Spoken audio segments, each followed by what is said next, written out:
নমস্কার বন্ধুরা, কেমন আছেন সকলে? আশা করি সকলে অনেক অনেক ভালো আছে।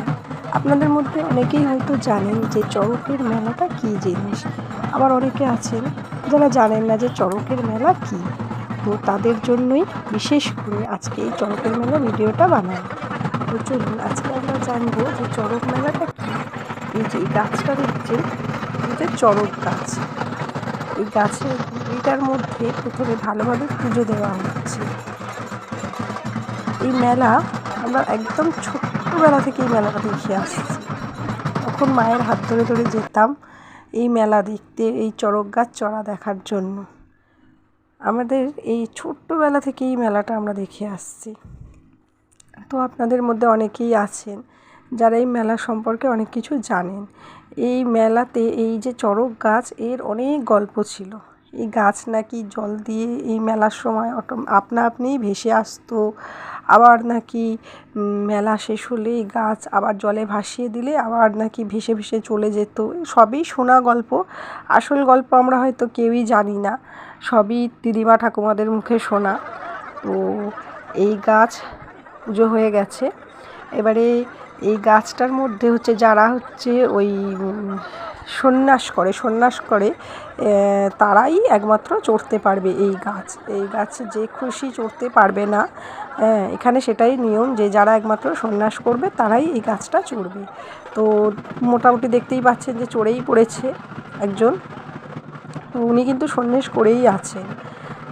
তো এই উপরে মানে অনেকের মানত থাকে, যারা মানত করেন বাতাসা নোট দেবেন তারা ওদের কাছে দিয়ে দিলে ওরা উপর থেকে ঘুরে ঘুরে এই গাছের মধ্যেই ঘুরে ঘুরে বাতাসা নোট দিয়ে দেয়। আর অনেকের বাচ্চা মানে যারা হয়তো যাদের বাবারা সন্ন্যাস করেছে তাদের বাচ্চাদের নিয়ে এইভাবে চড়ে। তাই বলে কিন্তু সমস্ত বাচ্চাদের চড়াবে সেটা নয়, কিন্তু অনেকের মানত থাকে তারাই একমাত্র চড়ে। এই বাচ্চাগুলো দেখতে ছোটো ছোটো, এরা কিন্তু উপোস করে সন্ন্যাস করে তো এই গাছটাতে চড়ছে। এরাও উপোস করেই আছে বলতে আর কি, সন্ন্যাস করেছে আর কি। তো এবারে ঢুকছি মেলাটা দেখুন, বিশাল ভিড় হয় মেলাটার মধ্যে, বুঝতেই পারছেন প্রচুর মানে এই যে জায়গাটাতে চড়ক পূজাটা হয় সেই জায়গাটাতে মানে বেশি ভিড়, এতটাই ভিড় যে সেই জায়গাটা ঠেলে ঢুকতে খুবই অসুবিধা। আর একটু ভিতরের দিকটা গেলে হয়তো একটু ফাঁকা থাকে, এই যে জায়গাটা পুজো হয় সেই জায়গাটা ভীষণ ভিড় থাকে। যতক্ষণ না এই গাছ চড়া সেসব ওই জায়গাটার ভিড় কিন্তু কমবে না। মেলার ভিতরে চলে যাই, এবারে দেখা যাক মেলার ভিতরে কী আছে। যে ফুচকা, আগে ঘুগনি একটা ফেলে এলাম, নানান রকমের খেলনার দোকান যেমন মেলা হয় আর কি। এখানে একটা ফাস্টফুডের দোকান, এখানে ঘুগনি, গরম গরম ভেলপুরি আর নানান রকমের খাবার। আগে ঘুরে দেখে নেব, তারপর কিছু খাবো। ও দেখছি ভালোই মেলার ভিতরটা ফাঁকা আছে, কিন্তু মেলাটা অনেক দূর পর্যন্ত বসেছে, পুরো মানে রাস্তার একদম শেষ সীমানা পর্যন্ত মেলাটা বসেছে। ও এখানে রয়েছে খেলনার দোকান, আরও একটা খাবারের দোকান। যাচ্ছি ডিম খেলা। আহা, ছোট্টবেলায় কত ডিম খেলতাম, 25 পয়সা করে ছিল ছোটবেলায় ডিম খেলা। এখন হচ্ছে 2 টাকা করে ডিম খেলা, 2 টাকায় একটা ডিম, 10 টাকা ফেললে তাহলেই 10টা ডিম। তো আমরাও খেলেছি ডিম খেলা, সেটাও ভিডিও করা হয়নি। আমরাও ডিম খেলেছি, 30 টাকার খেলেছি, আর ছেলে খেলে দিয়েছে, 4টে ডিম পেয়েছি। আর এদিকে হচ্ছে ছেলের আইসক্রিম পছন্দ হচ্ছে না, তো কী আইসক্রিম খাবে ও খুঁজে চলেছে। তো দেখা যাক কী আইসক্রিম পছন্দ হয়। মনে হচ্ছে এটা পছন্দ হয়নি, এটা পছন্দ হয়নি।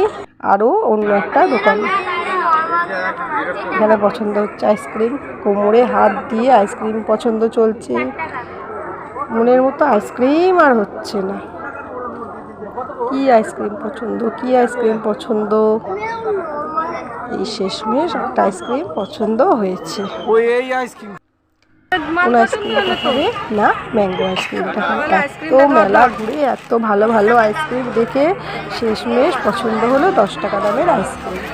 তো যাই হোক, খারাপ নয়, 10 টাকা দামের বলে যে খারাপ সেটা নয়, কিন্তু ওকে অনেক রকমের আইসক্রিমই নেওয়ার কথা বলা হয়েছে, ও পছন্দ হলো না। 10 টাকা দামের আইসক্রিমটা বেশ দেখতে, মানে আম খেতে যেহেতু ও ভালোবাসে, আর 10-এর আইসক্রিমটার মধ্যে যেহেতু ম্যাঙ্গো দিয়ে বানানোর ছবিটা দেওয়া রয়েছে, তার জন্য ওটাই পছন্দ।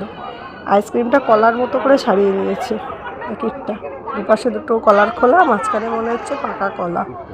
পাকা কলা যদি বা হলুদ হয় না। তো বন্ধুরা, ভিডিওটা এখানেই শেষ করছি। আবার নতুন কোনো ভিডিও নিয়ে তোমাদের সাথে দেখা হবে। টাটা।